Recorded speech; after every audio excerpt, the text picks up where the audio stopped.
2000 வருடங்களுக்கு முன்னாடி உலகத்தில் பல்வேறு நிலைகளில் வாழ்ந்த மனிதர்கள் எங்கெல்லாம் நூலகம் வைத்திருந்தார்கள் அப்படின்னு எடுத்தா அந்த நூலக அப்படிங்கிற அடையாளத்தில் நாலந்தா வருது.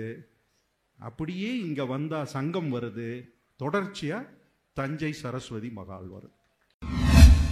வார்த்தைகள் தொடங்குவதற்கு முன்னால் மனிதன் வண்ணத்தில் தான் தொடங்கினான். முதல் வார்த்தைகள் தொடங்கல. அவன் நினைப்பதை வெளிப்படுத்துவதற்கு, அவன் வார்த்தைகளை தேர்ந்தெடுப்பதற்கு முன்னால், வார்த்தைகளை கோர்வையாக்கி எழுத்து வடிவமாக்குவதற்கு முன்னால் அவன் பயன்படுத்தியது ஓவியம்.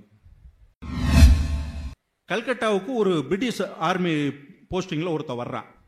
வந்தவன் அவன் கொஞ்சம் ஆர்கியாலஜிக்கல் இன்ட்ரெஸ்ட் உள்ளவன். அவன் என்ன பண்றான், அங்கங்க தேடுறான். தேடும்போது ஒரு ஸ்தூபி, ஏதோ சிங்க தலையெல்லாம் வச்சது ஒரு ஸ்தூபி ஒரு இடத்துல பார்க்கறான். இது என்னடா புதுசா இருக்கேன்னு நினைச்சு விட்டுட்டான். ஆனா அதே மாதிரி ஒரு ஸ்தூபி குஜராத் பக்கத்துல ஒரு ஆத்தங்கரை ஓரத்துல துணி துவைக்கிறதுக்கு வச்சுக்கிட்டு இருக்கான். என்னடா இது இங்க கிடக்குது அப்படிங்கிறான். இப்படி பார்த்தா அவனுடைய அரசு பணி காலத்துல இதே போல ஒரு 4-5 ஸ்தூபிய வெவ்வேறு இடங்கள்ல பார்க்கறான். பீகார்ல பார்க்கறான், குஜராத்ல பார்க்கறான், மத்திய பிரதேசத்துல பார்க்கறான். இப்படி வேற வேற இடத்துல பார்த்த உடனே இவனுக்கு இதுல என்னமோ ஒரு தொடர்பு இருக்கு அப்படின்னு அதை தேடி போறான். தேடி போனால் அதுதான் அசோகருடைய ஸ்தூபி. அசோகன் என்ற ஒருத்தர் இருந்தாங்கிறத அந்த பிரிட்டிஷ்காரனுடைய அந்த கல்வெட்டு, அந்த ஸ்தூபி மூலம்தான் அந்த வரலாறே விரிவடைது. அசோகா அப்படின்னு அவர் எழுதிய புத்தகம் இன்றும் ஆர்கியாலஜிக்கல் முறையில் மிகப்பெரிய பதிவு. அப்படித்தான் அசோகர் நமக்கு வர்றாரு. அவர் புத்த மதத்தை பின்பற்றான்னு வர்றாரு. அவருடைய ஸ்தூபி, அவருடைய மரம், ஆலமரம், கம்ப்ளீட் அசோகர் நமக்கு விரிவடைகிறார். அந்த அசோகர் கதையை 1920 காலகட்டத்தில் ஜெயிலில் உட்கார்ந்துக்கிட்டு நேரு படிக்கிறார். அவர் ஜெயிலுக்குள்ள உட்காரும்போது உலக வரலாறு எழுதினார் இல்லையா, அவர் படிச்சுக்கிட்டு உட்கார்ந்துருக்கிறார் பொழுதுபோகலின்னு. படிக்கும்போது இந்த கதையை படிக்கிறார். அதுல அவருடைய அசோகருடைய கல்வெட்டில் எல்லாம் தேவனாம்பியா பியாதாசி என்கின்ற நான் அப்படின்னு ஆரம்பிச்சிருக்கார். என்னன்னா கடவுளுடைய குழந்தையாகிய நான் அப்படின்னு தான் அவருடைய கல்வெட்டினுடைய ஆரம்பம். அது தேவனாம்பியா பியாதாசி ஆகிய நான். இந்த வார்த்தை நேருக்கு இது பிடிச்சு போச்சு. உடனே என்ன பண்றாரு, பியாதாசி அப்படிங்கிறத பிரியதர்ஷினின்னு தம் பொண்ணுக்கு பேர் வைக்கிறார். அதான் இந்திரா பிரியதர்ஷினி. இத ஒரு 100 வருடம் கழிச்சு சென்னையில் இருக்கிற ஒருத்தன் படிக்கிறான். படிச்சு அவனுக்கு இந்த வரலாறு பிடிச்சு போய் அவன் பொண்ணுக்கு பிரியதர்ஷினின்னு பேர் வைக்கிறான். அது என் பொண்ணு. என் பொண்ணு மூத்த பொண்ணுக்கு நான் பிரியதர்ஷினின்னு பேர் வச்சேன். ஏன்டா சம்பந்தமே இல்லாம ஈரோட்டில் பிறந்தவன் பிரியதர்ஷினி இதே இந்த பேர் எப்படா வைக்கிறான்னா, என்னுடைய முகநூல் பக்கத்துல கூட தேவனாம்பியாகிய பியாதாசி ஆகிய நான் அப்படின்னு தான் என்னது போட்டு வச்சிருக்கேன். எங்க பாதிக்குது பாத்தீங்களா? காலத்தின் பேரன்பும் பெரும் ஆசீர்வாதங்களும் நம் அனைவருக்கும் முழுமையாக கிடைக்கட்டும். நட்பும் உறவும் சூழ்ந்திருக்கும் இந்த அரங்கத்திற்கு என் பேரன்புகளும் வாழ்த்துக்களும். திருப்பதிக்கே லட்டா, திருநெல்வேலிக்கே அல்வாவா அப்படின்னு நண்பர்கள் சொல்லுவாங்க.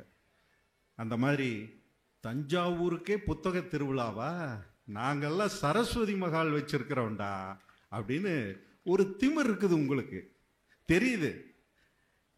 ஆனாலும் பாருங்க, இந்தியா வரலாற்றில் நாலந்தா பல்கலைக்கழகம் வச்சு கொளுத்தப்பட்டது. எத்தனை 1000 வருடங்கள், 2000 வருடங்கள் அதனுடைய வளர்ச்சி தொடர்ச்சி. தமிழக வரலாற்றை நம்ம எடுத்தோம்னா இதுபோல் நூலகங்கள் வைத்திருந்த ஒரு நபர், ஒரு மன்னன், ஒரு குறுநில மன்னன், ஒரு செல்வந்தன், ஒரு தனி நபர் யார் அப்படின்னு இந்த வரலாற்றில் எடுத்தா, சங்க காலத்திற்கு சங்கம் வளைத்து தமிழ் வளர்த்தவர்கள் அப்படின்னு நம்ம படிக்கிறோம். ஆனா ஆதாரபூர்வமாக தஞ்சைக்கு இருக்கக்கூடிய வரலாற்று இந்த நூலகம் போல் ஒரு வரலாற்றில், தமிழக வரலாற்றில் எங்கேயுமே இருந்தது. அதுதான் பதிவு. அப்போ இந்திய வரலாற்றை எடுக்கும்போது, உலக வரலாற்றை எடுக்கும்போது, உலகத்திலும் கூட அலெக்சாண்ட்ரியா, எகிப்துல அலெக்சாண்ட்ரியா, 2000 வருடங்களுக்கு முன்னால ரோம் கையகப்படுத்தும் போது, ஈஜிப்தை கையகப்படுத்தும் போது அங்க நூலகம் ஒன்று அமைக்கப்பட்டது. அலெக்சாண்டருடைய வெற்றியில அதனுடைய தொடர்ச்சியாக ரோம் பிடிபடுகிற வரையிலும் நூலகம் ஒன்று அலெக்சாண்டரியாவில் அலெக்சாண்டர் பேரில் அமைக்கப்பட்டது. சீனாவில் நூலகம் இருந்திருக்கிறது. உலகத்தில் ஐரோப்பிய நகரத்தில் நூலகம் இருந்ததற்கான தடயங்கள் இல்லை. ஆனா அரிஸ்டாட்டிலும் பிளாட்டோவும் நூலகத்தில் மிகப்பெரிய நூலகம் கல்லூரி நடத்தி கொண்டிருந்த வரலாறு பதிவாயிருக்கு. அப்ப யோசிச்சு பாருங்க, 2000 வருடங்களுக்கு முன்னாடி உலகத்தில் பல்வேறு நிலைகளில் வாழ்ந்த மனிதர்கள் எங்கெல்லாம் நூலகம் வைத்திருந்தார்கள் அப்படின்னு எடுத்தா அந்த நூலக அப்படிங்கிற அடையாளத்துல நாலந்தா வருது, அப்படியே இங்க வந்தா சங்கம் வருது, தொடர்ச்சியா தஞ்சை சரஸ்வதி மகால் வருது. அது சாதாரணம் இல்லை. நீங்க பார்க்கக்கூடிய அளவுக்கு அது ஒரு கட்டிடம், அங்க ஏதோ பிரிண்ட் பண்றாங்க அவ்வளவு அப்படியெல்லாம் கிடையாது. அது ஒரு தொடர்ச்சி. இங்கு தமிழ்நாட்டில் உள்ள மற்ற நகரங்கள் அனைத்திற்குமே ஒரு வேறு வேறு பெயர் இருந்திருக்கு. சேலம், நீங்க நாமக்கல், கோயம்புத்தூர், இப்படின்னு மதுரை, தஞ்சாவூர் அப்படின்னு நம்ம வெவ்வேறு பெயரை சொல்றோம். ஆனா தொடர்ச்சியாக எல்லா பதிவுகளிலும் தன் பெயரை நிலைநாட்டி வந்திருக்கிறது மதுரையும் தஞ்சாவூர். இதுக்கு மாற்று பேரில் கும்பகோணத்துக்கு கூட குடந்தைன்னு இருக்கும். ஆனா தஞ்சாவூரினுடைய பதிவு தஞ்சாவூர் தான். விஜயநகர காலகட்டமாக இருக்கட்டும், அல்லது அதுக்கு பிறகு நாயக்கர் காலகட்டமாக இருக்கட்டும், பிரிட்டிஷார் காலகட்டம், முகலாயர் காலகட்டம், ஏன் இன்னைக்கு வரையிலும் அது தஞ்சாவூர். அவ்வளவு அழகான வரலாற்று தொடர்புடைய பெயரை வைத்திருக்கின்ற, அதில் வாழ்கின்ற நீங்க பெரிய சொந்தக்காரங்க உங்களுக்கு. ஆனால் வரலாற்றினுடைய அடையாளங்கள் நீங்க மற்ற இடங்களில் வாழ்கின்ற மனிதர்களை விட உங்களுக்கு ஒரு வரலாற்று அடையாளம் நீங்க சுமந்துகிட்டே இருக்கீங்க. அந்த கடமை உங்களுக்கு இருக்கு. அதை திமிராவும் சொல்லிக்கலாம், பணிவாவும் சொல்லிக்கலாம். ஆனா பொறுப்பு உங்களுக்கு இருக்கு. இப்ப நான் கோயம்புத்தூர் பகுதியில் வளர்ந்த பையன். கோயம்புத்தூர்ல போகும்போது கொங்கு சோழர்கள்னு சொல்லுவாங்க. கொங்கு சோழர்கள் எங்களுடைய கோயம்புத்தூர் பகுதியை சோழர்கள் ஆண்டதனால அது கொங்கு சோழர்கள்னு சொல்லுவாங்க. அப்படி சோழ மன்னர்களுடைய கட்டுப்பாட்டில் எங்க பகுதி இருந்ததனால சில கோயில்கள்ல, பல பாடல்கள்ல தஞ்சாவூரினுடைய பதிவு, கும்மி பாட்டுல, மற்ற திருவிழாக்கள்ல எல்லாத்துலயும் அந்த பாதிப்புகள் இருக்கும். அப்போ சோழம் அப்படிங்கிறது இங்கிருந்து பார்க்குறவங்களுக்கு சாதாரணமா தெரியும். இந்த சோழர்கள் அப்படிங்கிறத நாங்க வெளியிருந்து பார்க்கும்போது எங்களுக்கு அது ஒரு பிரமிப்பு. சோழர் அப்படின்னா என்ன அப்படிங்கும்போது, நான் என்னுடைய 12-15 வயதுகளில் நூலகத்தில் நீலகண்ட சாஸ்திரியுடைய சோழர்கள் வரலாறு, அந்த புத்தகம் தான் நான் முதல்ல பார்க்குறேன். சோழ வரலாறு முதல் பகுதி, 2வது பகுதி புத்தகமாக வந்திருக்குது. அப்பதான் அந்த புத்தகம் வரலாற்றை படிக்கும்போது தொடர்ச்சியாக பொன்னியின் செல்வன் படித்தது, அதனுடைய தொடர்ச்சியாக எனக்கு வரலாற்று ஆர்வம் ஏற்பட்டது என்பது அந்த இடத்திலிருந்து தான். ஒரு தேடல். அந்த தேடல் படிக்கும்போது எனக்கு சில இலக்கியங்கள் அறிமுகமாகுது. அதுல கரிச்சான் குஞ்சு அவர்களுடைய மானுடம் வெல்லும், பசித்த மானுடம். அதுக்கு அடுத்தது தஞ்சை பிரகாஷ் அவர்களுடைய கரமுண்டார் வீடு, அம்மா வந்தால், தில்லானா மோகனாம்பாள் திரைப்படம். இது போன்ற கலை சார்ந்த, இலக்கியம் சார்ந்து எனக்கு சோழம் அறிமுகமாகுது. அப்போ இந்த மக்களை பவா அவர்கள் சொன்னது போல பார்க்காமலே, உங்களை பத்தி இந்த மண்ணுக்கு நான் வராமலே, இந்த தஞ்சையை பத்தி எனக்கு நான் வாழ்ந்தது போல ஒரு புரிதல் எனக்கு இருந்திருக்கு. எனக்கும் இருந்திருக்கு, அந்த உணர்வு பவா அவர்களுக்கும் இருந்திருக்கு. அப்ப நாங்க 2 பேரும் அந்த உணர்வில் இருக்கிறோம்னா, தமிழ்நாட்டில் எந்த மூலையில் இருப்பவர்களுக்கும் அந்த உணர்வு தான் இருக்கும். அப்போ நீங்க உங்களை இங்கதான் இருக்கீங்க, உங்களை நாங்க எங்கேயோ இருந்து சொந்தம் கொண்டாடிட்டு இருக்கோம் உங்களை ஒரு விதத்தில் நான்லாம் உங்களுக்கு சொந்தக்காரன், ஞாபகம் வச்சுக்கோங்க. ஏதோ மேடைக்கு வந்தேன் பேசுகிறேன் போகிறேன்னு இல்லை, உங்கள் சொந்தக்காரன். சரியா? இப்போ எனக்கு வண்ணங்களுக்குள் வரலாறு, அதுவும் தஞ்சையில். வண்ணங்களுக்குள் வரலாறு அப்படிங்கிற தலைப்பை நான் ஏன் தேர்ந்தெடுத்தேன்? வாழ்க்கையிலிருந்து இலக்கியம், இலக்கியத்தினுடைய தேவை இரண்டுமே ஒன்றுக்கொன்று தொடர்புடையது, ஒன்றினுடைய தொடர்ச்சி. இரண்டு பேரும் இலக்கியம் சார்ந்து வாழ்க்கையும் புரிதலையும் உங்களோட பகிர்ந்துக்கிட்டாங்க. இப்போ வண்ணங்களுக்குள் வரலாறு, வண்ணங்களுக்குள் வாழ்க்கை, வண்ணங்களுக்குள் இலக்கியம் எல்லாமே பொருந்தும். எது வண்ணம் எங்க தொடங்குது அப்படின்னா, வார்த்தைகள் தொடங்குவதற்கு முன்னால் மனிதன் வண்ணத்தில் தான் தொடங்கினான். முதல் வார்த்தைகள் தொடங்கல. அவன் நினைப்பதை வெளிப்படுத்துவதற்கு, அவன் வார்த்தைகளை தேர்ந்தெடுப்பதற்கு முன்னால், வார்த்தைகளை கோர்வையாக்கி எழுத்து வடிவமாக்குவதற்கு முன்னால் அவன் பயன்படுத்தியது ஓவியம். அந்த ஓவியத்துக்கு இது எந்த விதத்தில் ஆதாரம்? இது எப்படா என்னடா ரெக்கார்டை வச்சு நீ சொல்ற அப்படின்னு கேட்டீங்கன்னா, இன்னைக்கிலிருந்து 35,000 வருடங்களுக்கு முன்னால்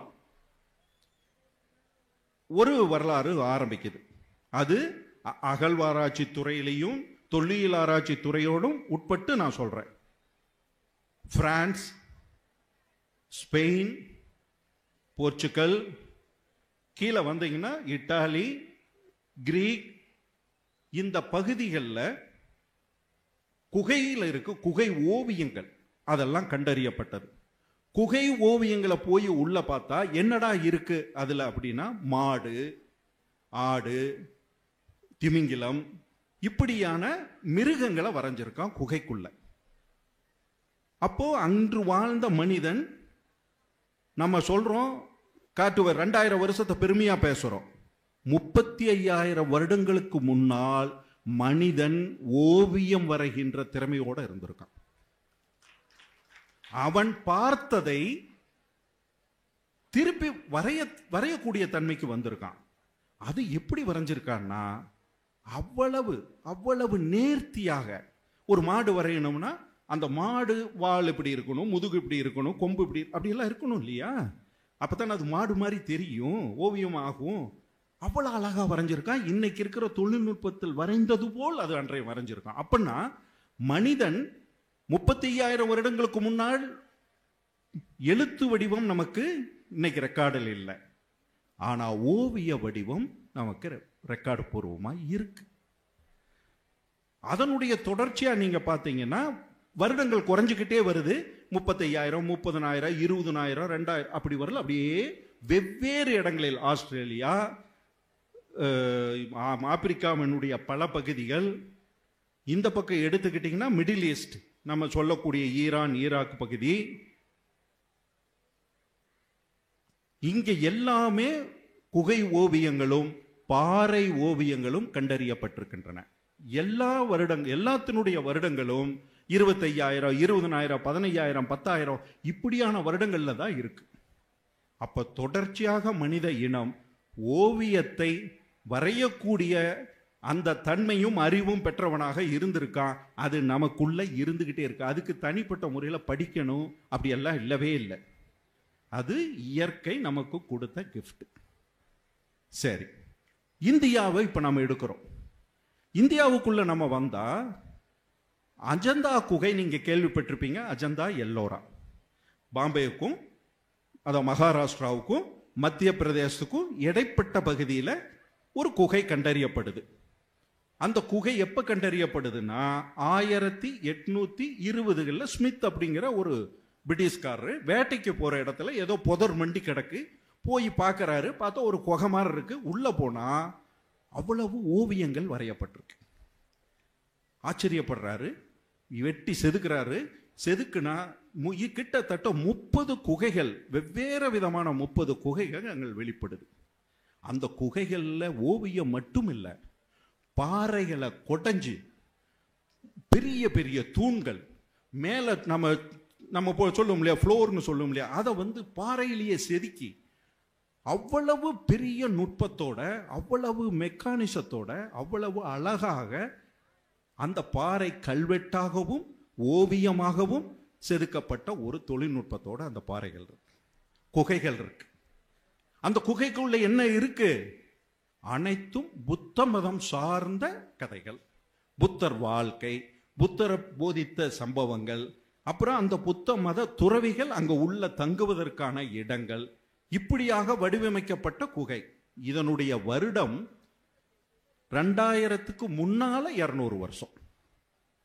அப்போ 2000 இன்றிலிருந்து 2250 வருடங்களுக்கு முன்னால் அந்த குகை செதுக்கப்பட்டிருக்கு, வரையப்பட்டிருக்கு அந்த ஓவியங்கள்.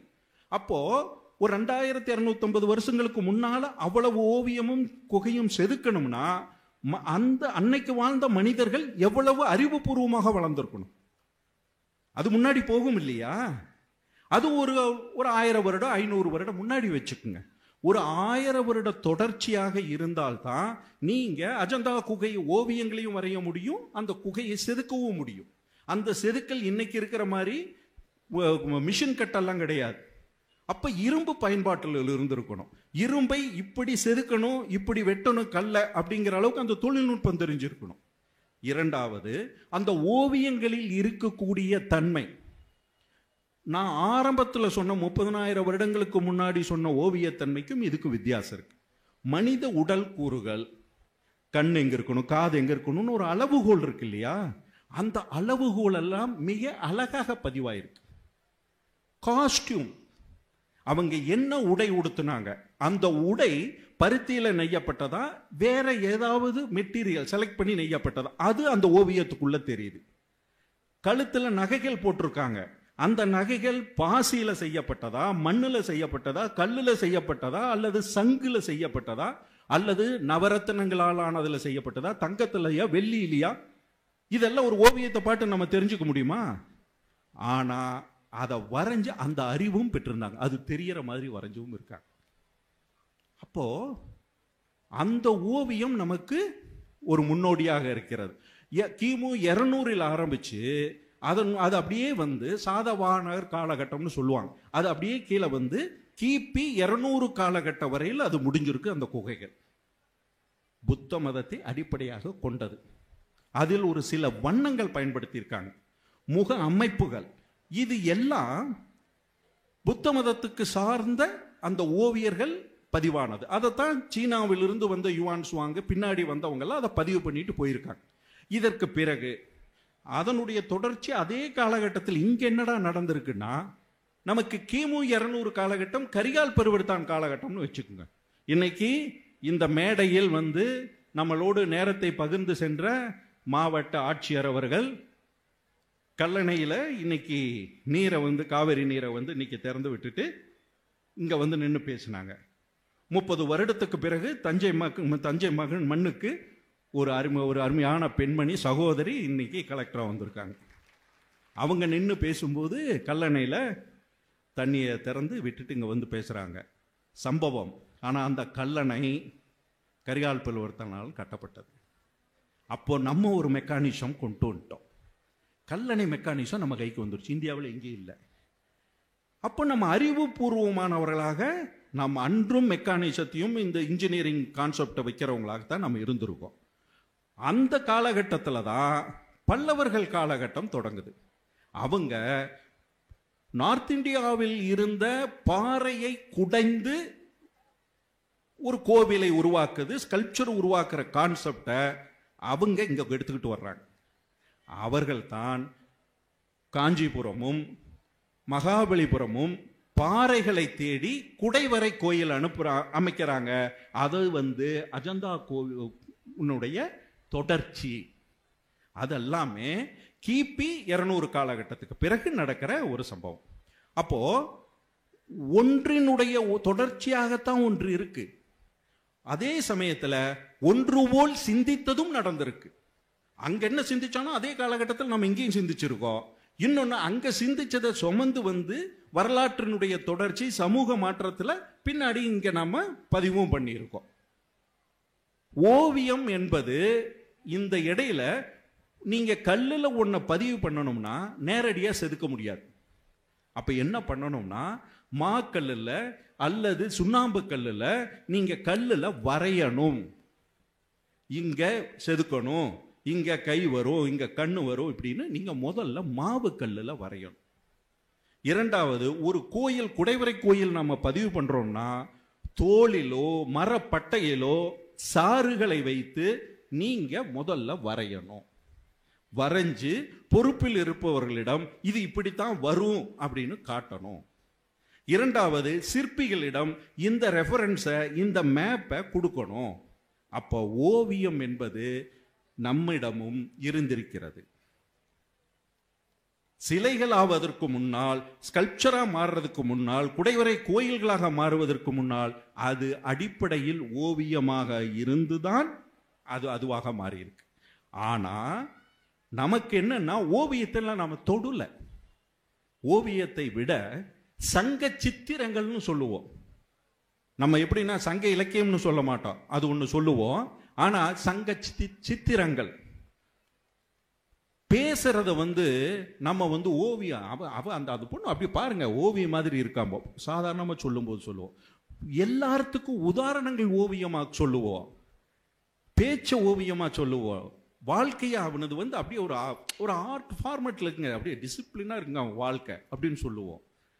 ஆனால் வாழ்க்கையும் எழுத்தும் இலக்கியமும் நாம அதிகமாயிட்டதுனால, கலைகளில் வேறொரு தன்மை, அட்வான்ஸ் தன்மைக்கு நாம போயிட்டதுனால ஓவியத்தை நம்ம ரெஃபரன்ஸா மட்டும் வச்சுக்கிட்டோம். அப்படித்தான் இருந்திருக்கு.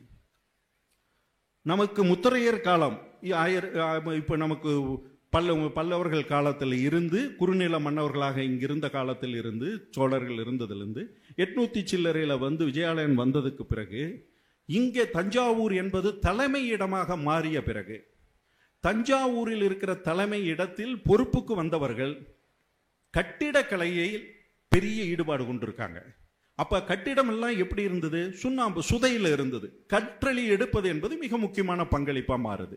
அப்ப கற்றளி எடுப்பது என்பது வெறும் கல்லை வச்சு அடுக்கிறதல்ல, அதுக்குள்ள கம்ப்ளீட் டிசைன்ஸ். இன்னைக்கும் தஞ்சாவூர் கோயிலினுடைய அந்த புகைப்படத்தை எடுத்து நம்ம ஓவியமா மாத்தணும்னா அது அப்படியே சிஸ்டமேட்டிக்கா ஒரு இன்ஜினியரிங் கான்செப்ட்ல தான் விரிவடையும். அப்போ அடிப்படையில் தஞ்சாவூர் கட்டுவதற்கு முன்னால் நாம் ஒரு ஓவியமாக்கித்தான், அந்த சிற்பங்களை ஓவியமாக வரைஞ்சுதான் நம்ம கற்றளிக்கு மாத்திருக்கோம். ஆனா ஓவியத்தை நம்ம வரையல. இது தொடர்ச்சியாக நம்மிடம் இருந்திருக்கிறது. இப்போ நம்ம இதை நம்ம பின்பற்றி இருந்தாலும் ரெக்கார்டா வேணும். நம்ம இதெல்லாம் சொன்னாலும் ரெக்கார்டு எங்க இருக்கு? ரெக்கார்டு இப்போ நமக்கு வேற வேற உதாரணங்கள் சொல்றேன். ஆனா தமிழகத்தில் எங்க ரெக்கார்டு இருக்கு? அஜந்தா போல எங்க ரெக்கார்டு இருக்கா? இருக்கு. காஞ்சிபுரத்திலையும் தஞ்சாவூர் பெரிய கோயிலுக்குள்ளேயும் இருக்கு. நமக்கு அதுதான் அதிகபட்சமான ரெக்கார்டு. சித்தன்ன வாசல், காஞ்சிபுரத்தினுடைய வரதராஜ பெருமாளுடைய கோயிலினுடைய உள்பிரகாரம், பிரகதீஸ்வரர் கோயிலினுடைய உள்பகுதியில் இருக்கக்கூடிய ஓவியங்கள், இது எல்லாம் 1000 சில்லறை வருடங்கள் வயது கொண்டது.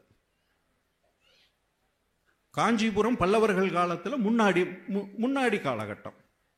ஆனால் பெரிய தஞ்சை பெரிய கோயில் இருக்கிறது 1050 காலகட்டத்தில் அந்த கோயில் கட்டி முடித்த பிறகு அதற்கு பின்னால் வரையப்பட்டது. அப்ப அதனுடைய வயசு கிட்டத்தட்ட 1000. கோயில் வயசு தான் அந்த ஓவியத்துக்கு இருக்கணும், இல்ல கொஞ்சம் முன்ன பின்ன இருக்கணும், அவ்வளவுதான். ஆனா அந்த வருடம் தான். அப்ப அங்க இருக்கிற உள்ள இருக்கிற ஓவியங்கள் இருக்கு இல்லையா, அதை நீங்க பெரும்பகுதி பார்த்துருக்கிறதுக்கு சந்தர்ப்பம் இல்லை. ஏன்னா அது பழுதடைஞ்சு போயிரும்ட்டு பாதுகாத்து வச்சிருக்காங்க. அந்த ஓவியங்கள் அனைத்தும் ஆர்கியாலஜிக்கல் டிபார்ட்மெண்ட் சைடுல இந்திய தொல்லுயிர்கள் அதெல்லாத்தையும் புகைப்படம் எடுத்து புத்தகமாக்கி பதிவு பண்ணி வச்சிருக்காங்க. அதுக்குள்ள போனா அதுக்குள்ள இருக்கக்கூடிய ஓவியங்களுடைய தன்மை என்னவா இருக்குதுன்னு பார்த்தா, அது அஜந்தாவினுடைய உள்பகுதியில் இருக்கக்கூடிய மரபு கூறுகள் அதுக்குள்ள இருக்கு. உடல் அமைப்பு, அதுக்கு பிறகு அது கதை சொல்லுகிற விதம், வண்ணத்தை அவங்க பயன்படுத்தினது, ஆர்னமெண்ட்ஸ் அல்லது உடைகள் இப்படியெல்லாம் அவங்க வெளிப்படுத்தினது, இது எல்லாமே அஜந்தா குகைகளில் இருந்தது போலவே பாதிப்பில் இருக்கு. இதனுடைய தொடர்ச்சியாக ஸ்ரீலங்காவில் இதே போல் ஒரு குகையில ஸ்ரீலங்காவிலையும் இந்த ஓவிய பாதிப்புகள் இருக்கு. அதே காலகட்டத்தில் ஸ்ரீலங்காவில் இருக்கு, தஞ்சை பெரிய கோயில் இருக்கு, அஜந்தாவில் இருக்கு. இந்த மூணும் ஒன்று போல் இருக்குன்னா இந்த மூன்றையும் வரைந்த ஓவியர்கள் புத்த மதத்தை அடிப்படையாக கொண்ட ஓவியர்கள். புத்தம் ஓவியக்கலையில் அவ்வளவு நுணுக்கமாக இருந்திருக்கிறது. கட்டிடக்கலையில் புத்த மதத்தை தழுவியவர்கள், புத்த மதத்தினுடைய அறிவுக்கூறு கொண்டவர்கள், அவர்கள் கட்டிடக்கலையிலும் குகை ஓவியத்திலும் சிற்பக்கலையிலும் மிக வல்லுநராக இருந்திருக்கிறார்கள். முக பாவனைகள். அதுக்கடுத்தது அஜந்தா கோவிலினுடைய உள்பகுதியில் இருக்கக்கூடிய ஓவியங்கள்ல புத்தரை பத்தி சொன்னதை விட புத்தரை சார்ந்து இருக்கிற வாழ்க்கைகள் அதிகமாக சொல்லப்பட்டிருக்கு. அந்த பெண்கள், பணிப்பெண்கள், உள்ள இருக்கக்கூடிய ரதம் இழுக்கிறவங்க, வேற வேற வாழ்க்கை சூழலில் அதுக்கு அடுத்தடுத்த மட்டத்தில், அரச மட்டத்திலிருந்து அடுத்தடுத்த மட்டத்தில் இருக்கக்கூடியவர்கள் அத்தனையும் ஓவியமா பதிவாயிருக்காங்க.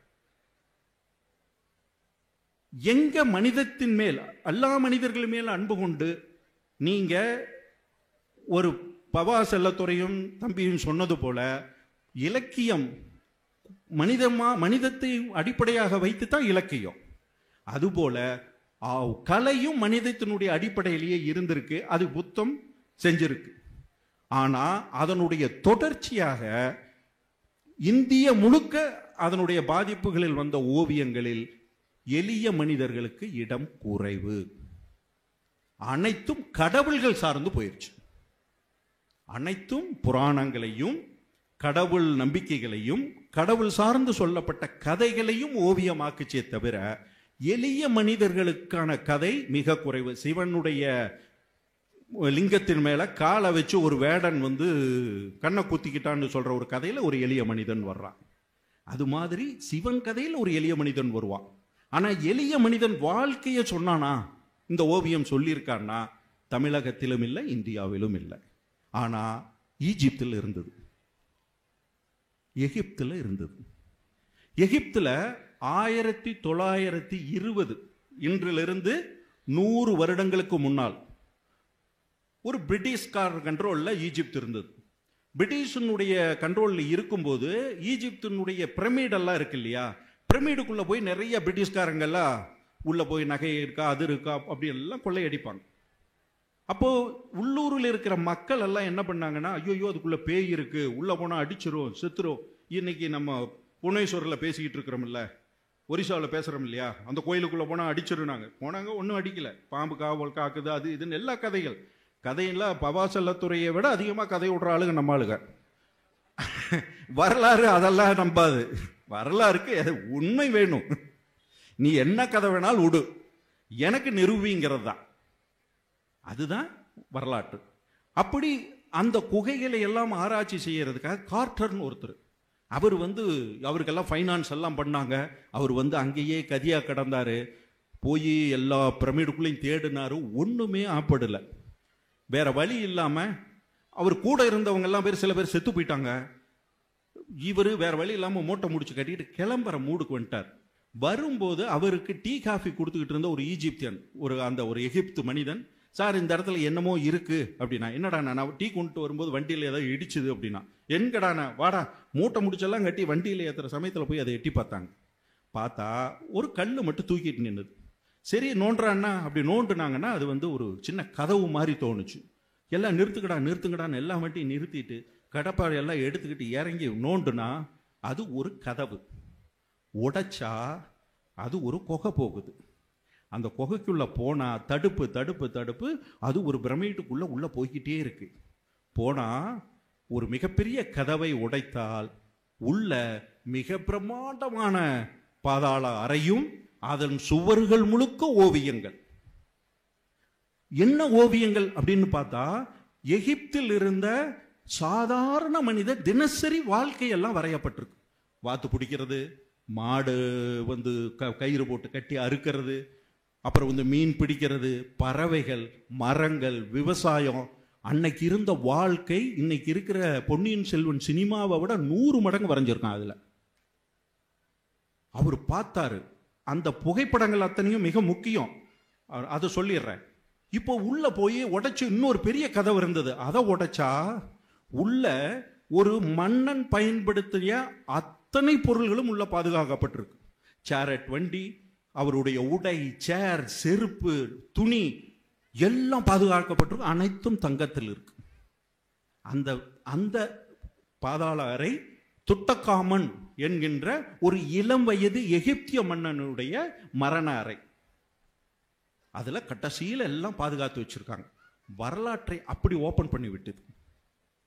மிகப்பெரிய வரலாறு, எகிப்தினுடைய வரலாறு துட்டகாமனில் இருந்து தொடங்குகிறது. துட்டகாமனுடைய காலகட்டம் 2000க்கு முன்னால, புத்தர் பிறந்ததுக்கு 150 வருஷத்துக்கு பின்னால, 30 கிமு 30. அப்போ நம்ம கரிகால் பழுவலைத்தான் நம்ம சொல்றோம் இல்லையா, தொல்காப்பியம் எழுதின காலகட்டம், அதுக்கு முன்னாடி இது நடந்திருக்கு. அந்த சுவர் முழுக்க அவ்வளவு ஓவியங்கள், இன்றும் அது பாதுகாக்கப்படுகிறது. நண்பர்களே, நீங்க ஒரு தேடல் உள்ளவர்களாக இருந்தால் இணையம் இருக்கும், துட்டகாமன் அப்படின்னு போட்டு அந்த வரலாற்றை படிச்சிருங்க, படிங்க. அப்படி ஒரு வரலாற்றுக்குள்ள ஒரு இது. சரி, இது 1920 நடந்தது. இப்போ 2020 எகிப்து முழுக்க துட்டகாமனுடைய 100 அந்த நிறைவை எகிப்திய அரசு மிகப்பெரிய அளவில் கொண்டாடிச்சு. ஆனா இப்போ அதே 1924 சிந்து சிவிலைசேஷன் கண்டுபிடிக்கப்பட்டது. இந்தியாவில் டிக்ளேர் பண்ணப்பட்டது. சிந்து வெளி என்று ஒன்று இருந்தது, இந்த மக்கள் இங்க வாழ்ந்திருக்காங்க, இவ்வளவு ஆதாரபூர்வமான விஷயங்கள் இருக்குன்னு அனௌன்ஸ் பண்ணாங்க. உலகம் அதை ஏத்துக்குச்சு. இன்னைக்கு இந்தியா இதை கொண்டாடல, எகிப்து கொண்டாடிச்சு, இந்தியா இதை இன்னும் கொண்டாடல, கண்டுக்கவே இல்லை. அப்ப நம்மளுடைய வரலாற்று அறிவு எங்க இருக்கு? வரலாற்று எதை வரலாறுங்கிறோம்? கதைகள், வரலாற்று பூர்வமான விஷயத்தை அப்படியே ஏத்துக்கணும். தஞ்சாவூர் என்பது முத்தரையர்கள் ஆளப்பட்டது, சோழர்களால் ஆளப்பட்டது, பல்லவர்களுடைய கண்ட்ரோல்ல இருந்தது, குறுநில மன்னர்களால் ஆளப்பட்டது, விஜயநகர பேரரசு, நாயக்கர் பேரரசு, பாண்டிய பேரரசு, எல்லாம் கலந்ததுதான் சமூகம், எல்லாம் கலந்ததுதான் வரலாறு. நீங்க ஒன்ன புடிச்சுக்கிட்டு தொங்கக்கூடாது. வரலாற்றை அப்படியே ஏத்துக்கணும், அதை அக்செப்ட் பண்ணணும், அதை படிக்கணும், ஓப்பன் ஹார்ட்டா படிக்கணும். நீங்க உங்களுக்கு பிடிச்ச விஷயம் மட்டும், என் ஜாதியை சொல்றான், என் மதத்தை சொல்றான், ஐயோ என்னை அடிமையா வச்சு, அதெல்லாம் கிடையாது. இங்க எல்லாரும் அடிமையாத்தான். அந்த உலகம் முழுக்க இது பொருந்தும். ஐரோப்பிய நாடுகள் ஒன்று கொண்டு அடிச்சுட்டு கிடந்தது. உங்களுக்கு தெரியாது, 2000 வருடமா ஐரோப்பியா, பிரான்ஸும், இந்த பக்கம் இட்டாலியும் ரோமும், அந்த பக்கம் இருக்கிற இங்கிலாண்டும் ஒண்ணுக்கு ஒன்று அடிச்சுட்டு கிடந்தாங்க. ஆனா after second world war Europe அப்படிங்கிற ஒத்த பேருக்கு பின்னாடி அத்தனை நாடு ஒண்ணு கூடிருச்சு. ஒரே யூரோங்கிற காயினை ஒன்னாக்கிட்டாங்க. இன்னைக்கு செங்கன் விஷயம் எடுத்தீங்கன்னா யூரோப் முழுக்க ஒன்னா சுத்திட்டு வரலாம். எப்படி மாறிச்சுது? அவன் அடிச்சுக்கிட்டு கிடந்தவன் தான். 2000 வருஷம் ஒண்ணுக்கு ஒண்ணு அடிச்சுட்டு, அவனுக்கு போரெல்லாம் எடுத்தீங்கன்னா அவ்வளவு ரத்தமும் சதயமா இருக்கு. ஆனால் காலமும் சமூகமும் மாற்றம், ஒருவரை தொடர்ச்சியாக அடித்தா அந்த வரலாறு மாறி இன்னொரு வரலாறு ஃபார்ம் ஆகும். நம்புனீங்களா கோவிட்ல உலகம் இப்படி செதஞ்சு போகும்னு? ஒரு பையன் வீட்டை விட்டு வெளியே வரல. உலகம் முழுக்க ஒரு கொசு உருவம் கூட கிடையாது, ஒரு வைரஸ். அதனால இங்க நாம நினைக்கிற மாதிரி ஒன்று போல் அல்ல உலகம் நகராது. உலகம் நகர்ந்து கொண்டே இருக்கும். அந்த மாற்றத்தை உணர்வதும் அந்த மாற்றத்தை படித்து நம்மளை மேம்படுத்திக் கொள்வதுதான் வரலாறு, அதுதான் இலக்கியம். இன்னொரு சம்பவம் சொல்றேன்.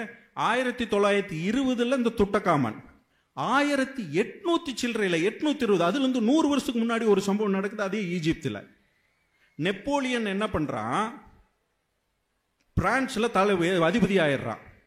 ஆன பிறகு அவன் அங்கிருந்து, அவனுக்கு பிரிட்டிஷ்காரனை பிடிக்காது. பிரிட்டிஷ்காரன் ஈஜிப்தை ஆண்டுகிட்டு இருக்கா, பிடிச்சி வச்சிருக்கான். நேரா அங்கிருந்து இட்டாலி வழியா மெடிட்டரேனியன் சி வழியா நேரா ஈஜிப்துக்குள்ள இறங்கி அட்டாக் பண்றான்.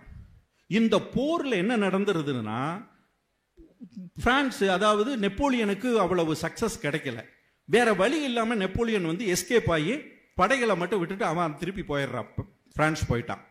இப்ப இங்கிருந்த படைகள் நைல் நதி, இங்க காவேரி மாதிரி அங்க நைல் நதி ஓரத்துல அங்கங்க டென்ட் போட்டு தங்கி இருக்கு. தங்கி இருக்கும்போது அந்த படையாட்கள் என்ன பண்றான், அங்க ஏதாவது பொருள்கள் கிடைக்குமா அல்லது நகைகள் கிடைக்குமா அப்படின்னு எல்லாம் தேடும் போது ஒரு கல்லு கிடைக்குது, கருங்கல்லு. நம்ம ஊர்ல எல்லாம் துணி துவைக்க போட்டிருக்கிறோம் இல்லையா, அந்த மாதிரி கருங்கல். அந்த கருங்கல்ல பார்த்துட்டு இது ஏதோ ஒரு மாதிரி எழுதி இருக்க அப்படின்னு ஒருத்தன் சொல்றான். இன்னொருத்தன் கொண்டு போய் அதை கொண்டு படை தளபதி கிட்ட கொடுக்குறான். அவன் ஜெனரல் பார்த்தா சரி சரி என் கூடாரத்தில் வச்சிரு. அவன் அதை ஆட்டையை போடுறதுக்கு ஏதோ பிளான் பண்ணான். பண்ணிக்கிட்டே இருக்கும்போது என்னாச்சு, பிரிட்டிஷ் படைகளில் உள்ள நுழைஞ்சு ஈஜிப்து ஆக்குபை பண்ணிருச்சு. நெப்போலியன் படைகள் ஓடி போயிடுச்சு. இப்போ அந்த கல் மட்டும் கிடக்குது. அந்த கல்லை பிரிட்டிஷ்காரன் எடுத்துக்கிறான். என்னடா இது அப்படின்னு பார்க்குறான். அவன் எடுக்கிறான். அவன் எடுத்து அங்கே கொண்டு போயிட்டான். கொண்டு போய் கிட்டத்தட்ட 20-30 வருடங்களாக அதை ரிசர்ச் பண்ணுறான். என்ன இந்த கல்லில் எழுதியிருக்கு. ஒரு 3 விதமாக அது எழுதியிருக்கு. மேலே ஒரு எழுத்தில் இருக்கு, நடுவில் கொஞ்சம் எழுதியிருக்கு, கோடு போட்டு நடுவில் கொஞ்சம் எழுதியிருக்கு, கீழே கொஞ்சம் எழுதியிருக்கு. இதை விதவிதமாக படிக்கிறாங்க. படித்து என்னென்னமோ சொல்கிறாங்க. ஒன்றும் பிடிபடலை. கடைசியில் ஒருத்தன் கண்டுபிடிக்கிறான். சார் மேலே இருக்கிறது அது பழங்கால ஈஜிப்தினுடைய எழுத்து.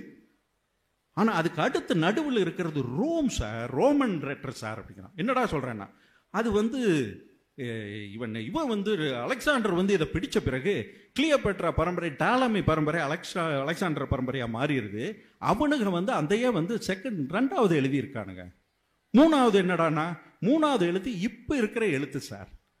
நம்ம ஊர் போர்டுலாம் பார்த்துருக்கீங்கல்ல, மேலே இது தஞ்சாவூர், கீழே ஹிந்தியில் தஞ்சாவூர், மூணாவது தமிழில் தஞ்சாவூர். ஒரே இங்கிலீஷ்லையும் ஹிந்திலையும் தமிழ்லையும் ஒரே லெட்டர் இருக்கு இல்லையா, அதே ஃபார்மேட்டில் அங்கே இருந்துருக்குது அந்த கல்லில். அப்படின்னா இந்த ரோமனை படித்த இந்த ரெண்டில் என்ன எழுதியிருக்குன்னு தெரிஞ்சிரும்டான்னு அந்த ரோமனை படிக்கிறாங்க. அது ஒரு கோயிலுக்கு ஏதோ தானம் பண்ணுறதை பற்றியோ ஏதோ அது மாதிரியான ஒரு சாதாரண வாக்கியம். அதை படித்த உடனே அதுக்கு ஒரு ஆல்பாபெட் இருக்கு இல்லையா, அதுக்கு மேலே கண்டுபிடிக்கிறாங்க அம்மா. அந்த அம்மாவை இந்தியில் என்னடா எழுதியிருக்கு, அந்த இதுதான் ஆவா, இதுதான் இம்மா, இதுதான் மாவா அப்படின்னு கண்டுபிடிக்கும் போது பழங்கால ஈஜிப்தினுடைய லெட்டர் அவங்களுக்கு கிடைக்குது. கிடைச்சா ஈஜிப்தினுடைய கோயில் செவறுகள் படங்கள் போலவே வர வச்சு, குருவி, காக்கா, ஏணி, அது மாதிரியாத்தான் படங்கள் மூலம் தான் அது எழுத்து. அது ஈஜிப்தினுடைய வரலாற்றை அப்படி சொல்லுது. ஈஜிப்தினுடைய வரலாறு மிக துல்லியமாக, எழுத்துப்பூர்வமாக, ரெக்கார்டு பூர்வமாக இந்த கல்லு மூலம் ஓப்பன் ஆகுது. அப்போ ஒரு சிறு கல் மிகப்பெரிய நாட்டினுடைய வரலாற்றை ஒரு சம்பவத்தின் மூலம் திருப்பி கொடுக்குது. இப்போ பாருங்க, நெப்போலியன் பயணப்பட்டு வந்ததோ, பிரிட்டிஷ்கார இங்க வந்ததோ, அந்த கல்லு கிடைச்சதோ, மூணும் வரலாற்றுக்குள்ள நடந்த சம்பவம். இதே போல் ஒரு சம்பவம் இங்கேயும் நடக்குது. 1800 கல்கட்டாவுக்கு ஒரு பிரிட்டிஷ் ஆர்மி போஸ்டிங்கில் ஒருத்தன் வர்றான். வந்தவன் அவன் கொஞ்சம் ஆர்கியாலஜிக்கல் இன்ட்ரெஸ்ட் உள்ளவன். அவன் என்ன பண்ணுறான், அங்கங்கே தேடுறான். தேடும்போது ஒரு ஸ்தூபி, ஏதோ சிங்க தலையெல்லாம் வச்சது ஒரு ஸ்தூபி ஒரு இடத்துல பார்க்குறான். இது என்னடா புதுசாக இருக்கேன்னு நினச்சி விட்டுட்டான். ஆனால் அதே மாதிரி ஒரு ஸ்தூபி குஜராத் பக்கத்தில் ஒரு ஆத்தங்கரை ஓரத்தில் துணி துவைக்கிறதுக்கு வச்சுக்கிட்டு இருக்கான்.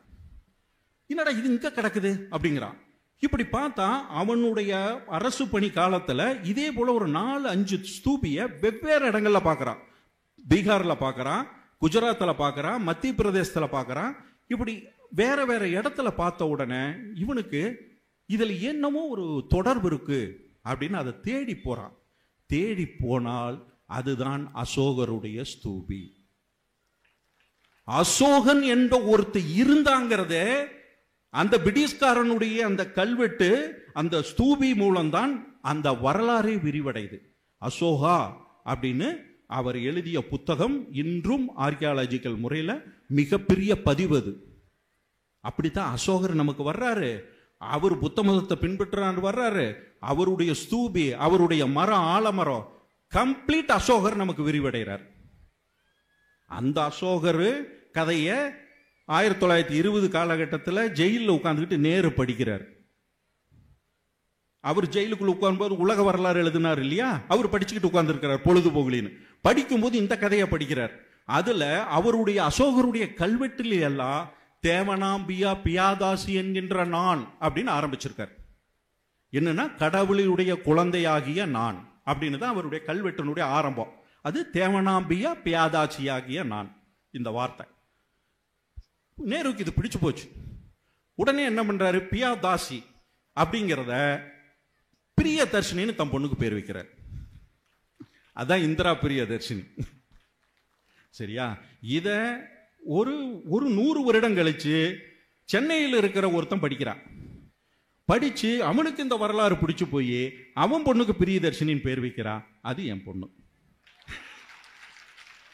என் பொண்ணு மூத்த பொண்ணுக்கு நான் பிரியதர்ஷினின்னு பேர் வச்சேன். ஏன்டா சம்பந்தமே இல்லாம ஈரோட்டில் பிறந்தவன் பிரியதர்ஷினி நீ இந்த பேர் எப்படா வைக்கிறான்னா, என்னுடைய முகநூல் பக்கத்துல கூட தேமனாம்பியாகிய பியாதாசி ஆகிய நான் அப்படின்னு தான் என்னது போட்டு வச்சிருக்கேன். எங்க பாதிக்குது பாத்தீங்களா? நான் என்ன சொல்ல வர்றேன்னா, ஒரு செயல் அந்த பிரிட்டிஷ் அசோகர் வாழ்ந்த காலகட்டம் கிமு 400 300, அதாவது அந்த 200 காலகட்டம், அதாவது நம்மளுடைய கரிகால் பருவத்தான் காலகட்டத்துக்கு முன்னாடி. அங்கிருந்து அந்த கல்வெட்டு கிடைச்சது 1820. 1920 நேரு படிக்கிறாரு. 2000 நான் 1996 நான் என் பொண்ணுக்கு பேர் வைக்கிறேன். எவ்வளவு தொடர்ச்சி, வரலாற்று தொடர்ச்சி. பாதிப்புகள் ஒண்ணுக்குள்ள ஒண்ணு பாதிப்புகள் இருந்துகிட்டே இருக்கு. தொடர்ச்சியா நாம இருந்துகிட்டே இருக்கோம். அப்படி ஓவியங்களுக்குள்ளும் ஒரு வரலாறு இருக்கிறது. அந்த ஓவிய தொடர்ச்சியை தமிழகம் தவறவிட்டிருக்கிறது. ஏன்னா அந்த ஓவியத்தை விட அதுக்கு அடுத்த ஒரு ஒரு தொழில்நுட்பம், ஒரு கலை நுணுக்கம் அதுக்குள்ள போயிட்டதுனால இது தேவையில்லாமல் போயிருக்கும். தேவைக்கு பயன்படுத்தி விட்டாச்சு. அதுக்கு பிறகு 1700 காலகட்டத்தில் தான் நாயக்கர்கள் வம்சம் இங்க வரும்போது அவர்கள் அங்கிருந்து ஆட்களை கூட்டிட்டு வராங்க. தஞ்சாவூர் ஓவியம் நாம் சொல்றோம் இல்லையா, இது அங்கிருந்து நாயக்கர்கள் வம்சத்தினுடைய அவர்களுடைய பூர்வீகத்திலிருந்து கூட்டி வரப்பட்டு அவர்கள் ஒரு விஷயத்தை ஒரு ஃபார்மை பண்ணி இங்க அரண்மனைகள்ல மாற்றாங்க. அப்ப யாருக்கோ ஒருத்தருக்கு அந்த பாதிப்பு, அந்த ஆர்வம் தொடுது. அதனுடைய தொடர்ச்சியாக அது டெவலப் ஆகுது. மராட்டியர்கள் உள்ள நுழைறாங்க. அவங்க ஒரு ஓவிய ஃபார்மேட்டை கொண்டு வர்றாங்க. அது திருப்பியும் இன்னொரு ஃபார்மேட்ல இங்க பதிவாகுது. அதுக்கு அடுத்தது ஆங்கிலேயர்கள் வர்றாங்க. அப்பெல்லாம் புகைப்படம் கிடையாது. அதனால ஆங்கிலேயர்கள் இந்தியாவினுடைய எல்லா பகுதிகளுக்கும் சென்று ஓவியமாக பதிவு பண்ணியிருக்காங்க. அவ்வளவு அழகான ஓவியங்களை பதிவு பண்ணியிருக்காங்க. அவர்கள் தஞ்சாவூரினுடைய கோயிலை பல்வேறு விதமாக வரைஞ்சிருக்காங்க. நீங்க பாத்தீங்கன்னா ரொம்ப ஆச்சரியமா இருக்கும். அகழியெல்லாம் பெரிய அகழி, ஒரு ஆறு மாதிரி ஓடிக்கிட்டு இருக்கு. அந்த கோபுரம் அங்கெல்லாம் மரங்கள் இடிந்து போனது. அங்க ஆடு மாடெல்லாம் நின்றுகிட்டு மேய்ச்சிக்கிட்டு எல்லாம் இருக்காங்க. அது பாத்தீங்கன்னா ஒரு கண்டுகொள்ளப்படாமல், தஞ்சாவூர் கோயில் என்பது பல நூற்றாண்டுகள் கண்டுகொள்ளப்படவே இல்லை. பிரிட்டிஷார் காலகட்டத்தில் அவங்க இந்த ஓவியம் எல்லாம் வரைஞ்ச பிறகு ஒரு காலகட்டத்தில் அதனுடைய செதஞ்சு போன அந்த மாட்சி மீட்சியாகுது, வெளிவருது. வெளிவரும்போது தான் உள்ள இருக்கிற ஓவியங்கள் எல்லாம் அப்பதான் வெளியே தெரியுது. அதுக்கு மேல நாயக்கர் காலத்துல அவங்க பூசி பூசி வரைஞ்சு வச்சுட்டாங்க. அதனால உள்ள ஓவியம் இருந்ததுங்கிறதே தெரியல. அப்படி திருப்பி அந்த நாயக்கர் கால ஓவியங்களை எல்லாம் மறைத்து அல்லது அதை தவிர்த்து உள்ள போனா ராஜராஜன் சோழன் அவன் நடராஜரை வணங்கி மனைவிகளோடு நின்று 3 மனைவிகளோடு நின்று வணங்குறதுல இருந்து இன்னொரு ஆச்சரியமான விஷயம், நடராஜரை விட மிக பிரம்மாண்டமாக புத்தர் வரையப்பட்டிருக்கிறார். அது பல பேர் சொல்றதே இல்லை. இந்தியன் தொல்லியல் துறை கூட அதை அப்படியே கண்டுக்காம போகுது. மிக பிரம்மாண்டமாக புத்தர் வரையப்பட்டிருக்கிறார் உள்ள. அந்த ஆர்கியாலஜிக்கல் புத்தகத்தில் பார்த்தீங்கன்னா செதஞ்சு போன சுவத்து வண்ணங்களுக்கு இடையில் அது இருக்கு. ஏன் அப்படின்னா ராஜராஜன் நாகையில சூடாமணி விகாரத்தில் வெகு நாள் புத்த விகாரத்தில் வாழ்ந்தவன். அங்க வாழ்ந்த பெண்ணை கூட அவரு காதலியாத்தா வச்சுக்கிட்டு இருந்தார். பல வருடங்கள் அரசாட்சி வேண்டாம் என்று போன 10 வருட காலகட்டம் எங்க இருந்தார் ராஜராஜ சோழன் இருந்தது மக்களோட மக்களாக. அதிலும் குறிப்பாக அந்த புத்தமணி புத்த விவகாரங்கள் சார்ந்த இடங்கள்ல தான் அவருடைய பெரும்பகுதியான வாழ்க்கை சூழல் இருந்தது. அப்போ அவரும் புத்தத்தை அக்செப்ட் பண்ணவரா. அப்போ ஒரு ஓவியத்துக்கு ஒரு வேல்யூ கொடுக்கும்போது புத்தத்தை வரைந்தவர்கள் புத்தத்தினுடைய தாக்கத்தில் இருந்தாங்க. இவரும் புத்தத்தினுடைய பாதிப்பில் இருந்ததுனால மிகப்பெரிய புத்தருடைய அந்த ஓவியம் உள்பிரகாரத்தில் பெருசாக வரையப்பட்டிருக்கிறது. அப்போ ஓவியம் வரலாற்றுக்குள்ள வந்துருச்சா, ஒரு வாழ்க்கைக்குள்ள தொடர்புல வந்துருச்சா. இந்த ஓவியங்களை உள்ள போய் பார்த்தா ராணிகள் எல்லாம் மேல ஜாக்கெட்டே போடல, நகைகள் போட்டிருக்காங்க, அலங்காரங்கள், சிகை அலங்காரங்கள் அழகாக பண்ணப்பட்டிருக்கிறது, நகைகள் மஸ்லின் துணி நல்ல அழகா, உள் ஆடைகளும் உள் நம்மளுடைய கால் கை எல்லாம் தெரிகிற மாதிரி அவ்வளவு நைஸ் துணியில் அந்த ஓவியங்கள் இருக்கு, வரையப்பட்டிருக்கு. அப்போ ராஜராஜ சோழன் எப்படி இருக்கான்? அணிஞ்சு வளைஞ்ச ஒரு கொண்டையில தாடி விட்டுருக்காரு, மீசை இப்படி திருகி விட்டுருக்காரு, இடுப்புல ஒரே ஒரு துணியை கட்டி சிவனை கும்பிட்டுக்கிட்டு இருக்காரு. நம்ம சினிமாவில் காட்டுற மாதிரி கிரீடத்தை எல்லாம் வச்சு நகை நட்டெல்லாம் போட்டுக்கிட்டு சினிமாலாம் ரொம்ப வரலாற்றை ஏமாத்துது, அதை விட்டுருங்க, அது ஒரு சினிமா வேற. அப்போ ஓவியத்துக்குள்ள நம்ம இப்படித்தான் ரிசர்ச் பண்ண வேண்டியது இருக்கு. ஓவியங்கள் வரலாற்றை சொல்கின்றன, வரலாற்று மனிதர்களுடைய வாழ்க்கையை சொல்கின்றன, அவர்களுடைய அது நீங்க புராணம் சார்ந்த தத்துவத்தை விட்டுருங்க, அதை கடந்து சொல்றேன். அப்படித்தான் உலகம் முழுக்க இருக்கு. சரி, கற்கால மனிதர்கள் 35,000 வருடங்களுக்கு முன்னாடி அங்கெல்லாம் வரைஞ்சிருக்கான அந்த ரெக்கார்டு இங்க இருக்கா அப்படின்னு கேட்டீங்கன்னா இருக்கு. தர்மபுரி பக்கத்திலும் கோத்தகிரியிலும் கொடைக்கானலுக்கு கீழே இருக்கக்கூடிய தேனி மலைப்பகுதிகளிலும் குகை ஓவியங்கள், ராக் ஆர்ட் இரண்டுமே 20,000, 15,000, 20,000 வருடங்களுக்கான தடயங்கள் நம்மகிட்டே இருக்கு. இப்போ சமீபத்தில் நான் கோத்தகிரியில் தமிழ்நாடுனுடைய தொல்லியல் துறை நண்பரோட நான் ஒரு டிஸ்கஸ் பண்ணி அங்கே பார்த்தேன். அந்த ஓவியங்கள்லாம் பார்த்தீங்கன்னா போய் பார்க்கறதுக்கே ரொம்ப சிரமம். அந்த ஓவியங்கள் மேல் ஓவியங்கள், ஏன்னா ஒரு நடைபாதையில் மிகப்பெரிய பாறையில் மேலே வரைஞ்சிருக்கான். எப்படி அன்னைக்கு ஏணி போட்டு கோடா போட்டு ஏறணும், அதில் படுத்துக்கிட்டு கூட நம்ம போட்டோ எடுக்கிறோன்னா படுத்துக்கிட்டு பார்க்க வேண்டியது இருக்கு, அவ்வளோ சிரமமாக இருக்கு. அதில் எப்படி இதை வரைஞ்சான் அப்படின்னா, ஓவியங்கள் பெரும்பாலும் மத அடிப்படையில் இருந்திருக்கு. ஒன்று, தனக்கு உணவு, வேட்டை நாகரிகத்தில் உணவு தான் மிகப்பெரிய சொத்து, சொந்த பந்தம் எல்லாம் அப்புறம்தான். உணவு கிடைப்பதற்கு அவன் பெரும் போராட்டம் போராடினான். அந்த கிடைச்ச உணவை பாதுகாக்கிறதுக்கும் போராடினான். அப்போ வேட்டை நாகரிகத்தில் வேட்டைக்கு போகும்போது உணவு கிடைக்கணும்னா என்ன உணவு வேணும், எனக்கு சிங்கம் வேணும், மாடு வேணும் அப்படின்னா அந்த மாட்டை வரைஞ்சி அந்த மாட்டுக்கு வழிபாடு செய்வதும், இல்லை அந்த மாட்டை கிடைக்கணும்னு வேண்டுதல் வைப்பதும் மத அடிப்படையில், அதாவது அந்த மாதிரியான மித்துல அந்த ஓவியங்கள் இருந்திருக்கணும். இரண்டாவது, பல தலைமுறைகள் நாளடைவில் போய் போய் போய் அந்த அழிஞ்சு போன ஓவியத்து மேலேயே மறுபடியும் பதிவு பண்ணியிருக்காங்க. அது முதல்ல 10,000 வருடமா இருக்கும், அதுக்கு மேலே இருக்கிறது பார்த்தீங்கன்னா 5,000 வருடமா இருக்கும். அப்போ தொடர்ச்சியாக மனித இனம் அந்த நம்பிக்கைக்குள்ளேயே பயணிச்சிருக்கு. அதே இடத்துல நம்ம இன்னைக்கு சொல்றோம் இல்லையா, கோயிலுக்கு திருப்பி திருப்பி போறோம் இல்லையா, அதுபோல அந்த இடம் வழிபாட்டுடைய இடமாகவும் அது ஒரு நம்பிக்கையினுடைய தேடலுடைய அடையாளமாகவும் ஓவியம் இருந்திருக்கிறது. இன்னைக்கு ஸ்வஸ்திக் பார்க்குறீங்க, ஸ்வஸ்திக் உலகம் முழுக்க இருக்கு. ஸ்வஸ்திக்கினுடைய அந்த சிம்பிள் இப்படி போட்டு இருக்கும் இல்லையா, அதை நீங்க பார்த்தீங்கன்னா அதுக்கு வரலாறு பார்த்தீங்கன்னா அவ்வளவு. நம்ம சாதாரணமாக செவுத்துல வரைஞ்சிட்டு போறோம்.